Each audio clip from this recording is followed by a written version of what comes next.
Sejak mula beroperasi pada tahun 1977, A-10 telah membuktikan nilainya di pelbagai medan tempur, dari padang pasir Iraq hingga pergunungan Afghanistan.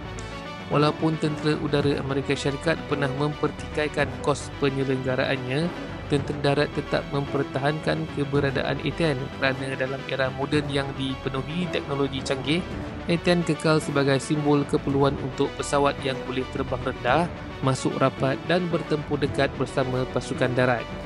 Tentera darat akan sentiasa perlukan pesawat yang boleh turun ke bawah dan bertempur dekat.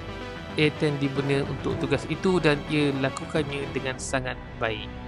A-10 Warthog akan terus terbang selagi medan tempur masih wujud. Ini membuktikan koordinasi antara pasukan darat dan udara memainkan peranan yang sangat penting dalam memastikan kejayaan sesuatu misi ketenteraan. Sama ada maklumat risikan atau bantuan tembakan udara, semuanya perlu disampaikan dengan tepat dan pantas. Dalam konteks ini, pesawat A-10 Thunderbolt II terus membuktikan keunggulannya. Direka khas untuk sokongan udara rapat, A-10 menjadi aset penting kepada tentera darat di medan hadapan.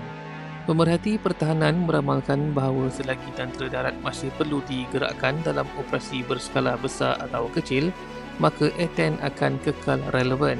Malah ada yang menjangkakan pesawat ini akan terus berkhidmat jauh lebih lama daripada apa yang dijangkakan sebelum ini. Ini membuktikan bahawa dalam dunia moden yang dipenuhi teknologi canggih, kombinasi dan keberkesanan dan keupayaan sebenar di medan tempur tetap menjadi keutamaan.